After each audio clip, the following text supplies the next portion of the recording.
We know how powerful a little magic can be. By the power of Grayskull, we finally have another Masters of the Universe season coming out tomorrow. So if this isn't a great time and era to be a He-Man fan, I don't know what is. Anyways, we thought this would also be a great time for us to look back at the first Netflix season from the He-Man universe and do a quick recap before Masters of the Universe Revolution takes away its thunder. Now, when the announcement for Netflix's Masters of the Universe Revelation was first made, Kevin Smith, the showrunner, positioned it as a direct sequel to the OG 1983 to 1985 series, He-Man and the Masters of the Universe. True to Smith's promise, the new series does pick up after the events of the original, although it did take a significantly brave turn from its usual narrative, because the 80s cartoon was episodic, stemming from a line of toys with little distinction between its initial and final episodes, and in contrast, the contemporary streaming era series weaves a continuous story ideal for binge-watching over a single afternoon. Surprisingly, Masters of the Universe Revelation had a modern take on its storyline, putting Teela on the spotlight and coming off as a total bona fide blast. The sequel surely broke new ground while maintaining a connection to the past and is well tailored for fans from every era. Revelation not only introduces fresh twists and turns, but also modernizes and expands unexplored facets of the lore, aligning itself with both modern animation and the golden era of TV. So now, without wasting any more time, let's take a quick look back at Masters of the Universe Revelation. Before we go into our explanation, we have a very small request. If you like our content, please support us by subscribing to our channel. This is a small click for you, but for us, it means a lot. Thank you. Let's begin. Part 1 starts with He-Man's death, so Teela can build her own journey. Well, if you have seen the series, you already know that somehow this show is more about Teela and how she returns Eternia back to its former glory while also managing to save He-Man to some extent. In the first episode, aptly titled as The Power of Grayskull, it begins with He-Man leading the transport of prisoners Clawful and Spikewar into Castle Grayskull. Upon their arrival, the sorceress appears only to be shocked when Skeletor reveals himself by cleverly disguising as one of the prisoners. But what really shocks her is that it was Faker masquerading as He-Man, simply to build up the illusion and secure them a safe passage inside Grayskull. In the ensuing chaos, Skeletor infiltrates the castle, unveiling its greatest secret, which was a hidden power beneath its depths that fueled all of Eternia with its magic. Although the sorceress wastes no time in activating Grayskull's defenses against Skeletor's onslaught, unfortunately the villain outsmarts her, discovering the castle's ultimate power buried underneath. Meanwhile, a ceremony honoring Teela as the new man-at-arms is interrupted by the sorceress's distress call, and Adam reveals the imminent danger to Eternia's army before transforming into He-Man. As the heroic warriors engage Skeletor's forces, they discover the sorceress couldn't maintain the defenses against Evil-Lyn, so Teela descends into Grayskull's depths to thwart Skeletor's quest for Eternia's magic. While they try to stop Skeletor's henchmen, He-Man goes one-on-one with Skeletor. A fierce battle ensues, and the Moss Man attempts to stop Skeletor, but the interdimensional villain simply burns the nature god into crisp by using his Havoc staff to shoot fire his way. Naturally, He-Man loses it, and then Skeletor tricks him into unlocking the Orb of Power's defenses when He-Man pierces through Skeletor's heart. In a desperate attempt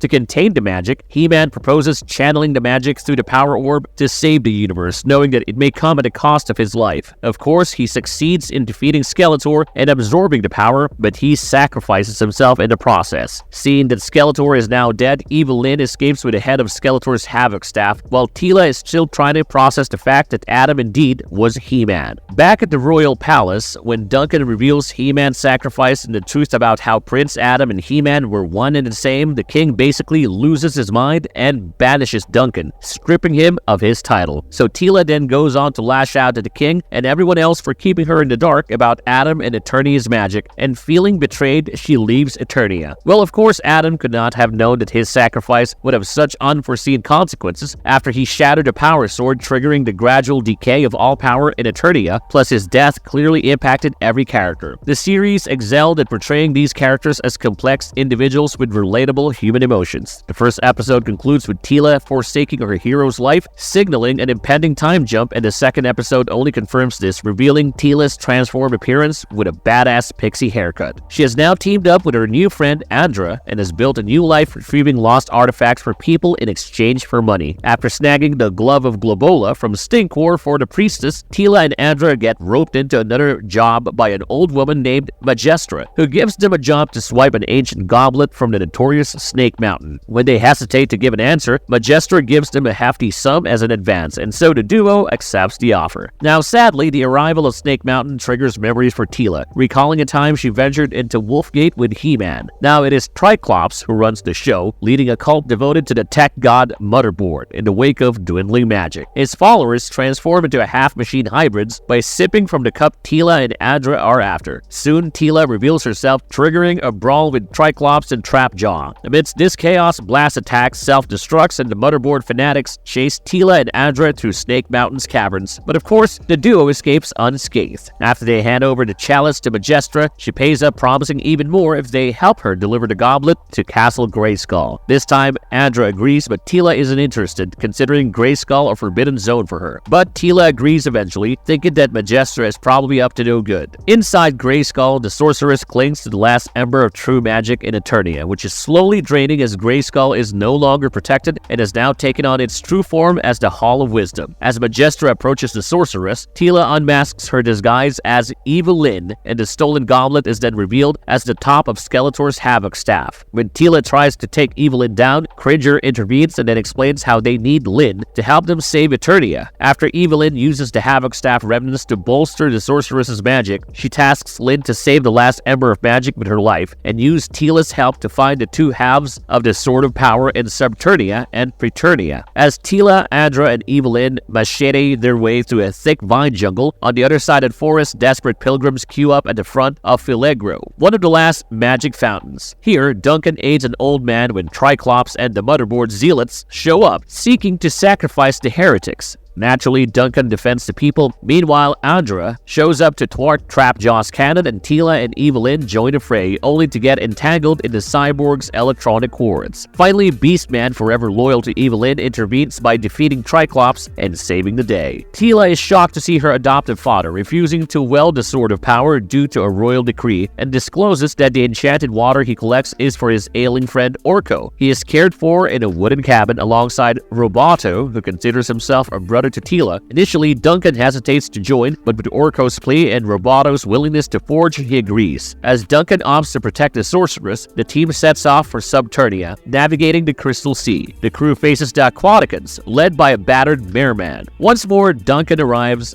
on a hoverbike to save the group and then assists in forcing Merman to reveal the gate to Subternia, promising Teela to head to Grayskull as pledged. After being warned of the transience of life in the land of the dead, they approach the gate guarded by a headless skeleton, where Evelyn uses the top of Skeletor's Havoc staff to open the gate, unveiling a winding staircase downward. As the warriors delve into the perilous depths of Subternia, Teela notices a distant glow and realizes her companions have vanished, and then follows a distant voice cautiously. Meanwhile, Orko and Evelyn find themselves in Orko's homeworld, Trolla. Simultaneously, the Beastman, Roboto, and Andra are thrust in a wasteland, facing an imminent zombie attack. We see Teela arrive at Scareglow's lair, where he offers the sword in exchange for her fear. An undaunted Teela goes on to accept the challenge to confront her fears in the Well of Darkness or risk being lost forever. On the other hand, Orko and Evelyn discover Trolla's Academy of Magic with its magic wellspring dried up, and they're soon thrown off guard when many evil Trollans attack them, forcing them to flee. Meanwhile, in the Well of Darkness, Teela encounters He-Man, engaging in a fierce battle as Roboto, Andra, and Beastman combat their fears in the wasteland, facing shadow beasts and fire bats feeding on their fear. Soon overcoming her fears, Teela manifests the dark side of Scareglow's sword, causing his power to wane, and as the magic fades, the group reunites. After Teela obtains the dark half of the Sword of Power, she hands it to Evelyn, who uses it to open a door to Preternia. Just then, Scareglow reappears, but Orko sacrifices himself to protect the group, allowing them to pass through the door into Preternia. This scene, marked by an outstanding score, animation, and character development, stands as my favorite in the series, evoking genuine emotions. The heroes then mourn Orko's loss, and the show's poignant exploration of grief is remarkably beautiful. Despite expectations given Kevin Smith's involvement to infuse humor or satire into the narrative, the series takes a mature approach and steers clear of mocking the 80s show's corniness, fostering a profound connection with the characters. Soon, the group is united with Adam, who gives his half to the Sword of Tila, but unfortunately the group is now trapped inside Preternia, so Tila and Adam seek King Grayskull for an escape. Meanwhile, Roboto, Evelyn, Andra, and Beastman struggle to consolidate the sword without a central forge. They seek out Hero for help, and Andra suggests converting the central tower into their forge to contain the sword's magic while the two halves are joined in one. Although Roboto successfully consolidates the sword, he dies in an explosion, and after Orko's death, that one was pretty hard on the heart. On the other hand, Tila and Adam track down King Grayskull, and the group soon meet at the central tower, where after mourning Roboto's demise, Adam and the crew return to Eternia. They soon find themselves outside the Hall of Wisdom, where they encounter Triclops attacking Castle Grayskull. After Cringer and Duncan greet Adam, he wields the power of the sword to restore the magic, rejuvenating the sorceress and transforming the Hall of Wisdom back into Castle Grayskull. And just when things feel right, the Havoc staff reappears and Skeletor emerges, stabbing Adam from the back. Skeletor apparently hid his life essence inside Evelyn's staff after his quote-unquote death. After seizing the Sword of Power, he declares himself master of the universe and looms over Grayskull's sky as Evelyn and Beastman join him.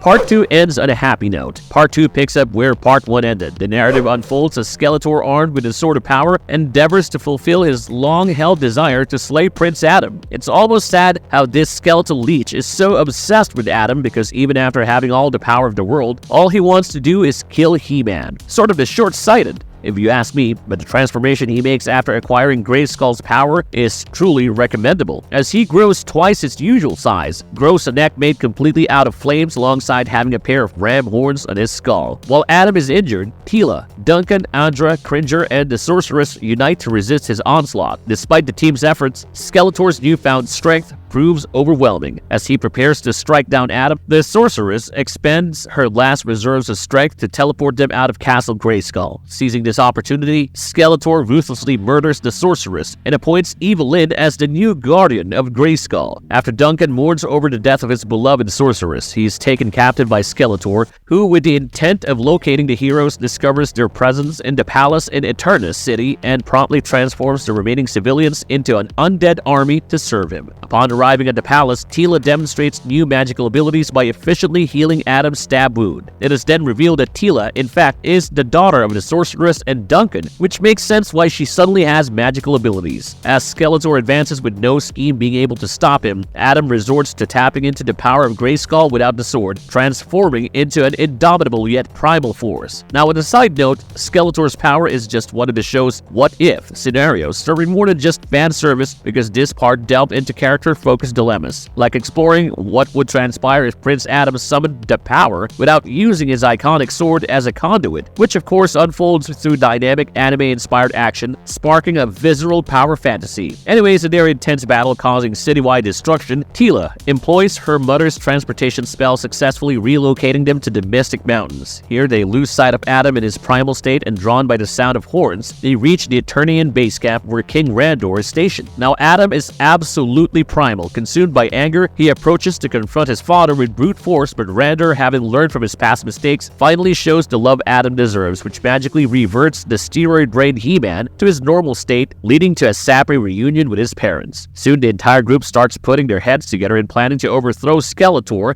and strip him of Grayskull's power. Meanwhile, at the castle, Skeletor puzzles over how Adam accessed Grayskull's power without the sword. It then shares glimpses of the universe with Lyn, who as Grayskull's new sorceress endures mirrors Skeletor's constant belittlement. The show also gives us a glimpse of Lynn's tragic past. As a child, she had to run away from her parents who planned to eat her when they were starving. Growing up, Lynn relied on petty thievery and lived inside the gutters with the rats, but it was actually Skeletor who took her in and groomed her into his right-hand man. Reflecting on her past indebtedness to Skeletor, Lynn seeks counsel from Duncan and Beastman, who advises her to use her power to break free from Skeletor's control. After realizing Skeletor's selfish motives and understanding that his power is basically going to waste after his petty jealousy for Adam, all she had to do was simply seduce him into giving it up. So after channeling the power of Grayskull, she transforms into a supreme being known as Dark Lynn and goes absolutely berserk, obliterating Preternia to prevent souls from finding rest. With the celestial apex approaching and the threat of Dark Lynn intending to erase existence, Skeletor seeks Adam and other heroes to devise a plan to save the world from impending doom. Teela, now embracing her true identity, taps into her latent magical abilities to send a psychic plea to all beings on Eternia for support against Dark Lynn. As the plan takes shape, Adam and Skeletor act as a distraction heading to Castle Grayskull's front. Simultaneously, Teela and Andra undertake a covert approach from below. Despite encountering guards, their mission receives a timely rescue when a liberated Duncan appears on the scene to help them. Meanwhile, as King Randor and his army besiege the castle gates, Dark Lynn mobilizes an undead army from Subternia, led by Scareglow, to support her cause. Inside the castle, Adam and Skeletor find themselves struggling against Lynn, with a feral Beastman threatening Cringer. Amidst the chaos, Orko appears right out of nowhere and shifts the balance of the battle. Utilizing his magical abilities, Orko creates his own duplicates in order to engage both Dark Lynn and Scareglow. In the midst of the skirmish, the Sword of Power is finally dislodged from Lynn's grasp and retrieved by Adam, who harnesses the power and surprisingly extends it to Skeletor and Cringer, forging an unlikely alliance to save the universe. Meanwhile, Teela encounters the spirit of her mother below, advising her to embrace the magic fully to become the new sorceress. Teela, however, counters this counsel, and unlike her mother, Teela does not give up her mortal attachments to become the new sorceress, and instead allows her attachments to empower her into becoming the first sorceress capable of leaving Castle Grayskull. Now embracing her newfound power as the Sorceress of Grayskull, Teela engages Lynn in a high-flying battle across the cosmos, which allows Adam to concentrate on the external conflict surrounding the castle. However, Skeletor seizes this moment and turns against him because, after all, he only ever cared about defeating Adam. That is very literally his purpose in life. In a dramatic confrontation, Adam and Skeletor clash until Adam's mother intervenes, taking a shot at Skeletor. Adam then rejoins the army, contributing to the defeat of numerous adversaries alongside King Randor, Duncan, Andra, and Orko, who is occupied with Scareglow and utilizes his magic to decisively eliminate the Subternian foe. Meanwhile, Teela transports Lynn to the beginning of time, unveiling the profound beauty underlying all existence. It is honestly thoughtful how Teela does not immediately hold Lynn accountable for her sins, and instead considers taking pity on the scared little girl growing up alone in the gutters. In order to change her perspective, Teela shows Lynn that there is an abundance of reasons to live and appreciate existence. Dissuading her from the catastrophic notion of bringing about the end of the universe, she finally manages to change Lynn's perspective, who can now see the error of her ways, reverting back to her old self. On the other hand, Adam triumphs over Skeletor, ultimately bringing the battle to a close. As the deceased return to their resting places, Orko begins to fade away. However, Lynn holds on to him, insisting that it is not yet his time. With a victory secured, the palace celebrates, commemorating Andra's appointment as the new man-at-arms in recognition of her heroic actions. Outside, Adam and Teela share a significant moment, pledging to stand by each other and refrain from keeping secrets. But the show ends with a massive cliffhanger, because at Snake Mountain, Skeletor reprimands Triclops, who attribute their actions to the influence of the Motherboard. When Skeletor attempts to attack the idol, his spell rebounds and the statue transforms into a winged figure that captures Skeletor with tubes and fills him with a mysterious liquid, concluding the season on a mysterious note.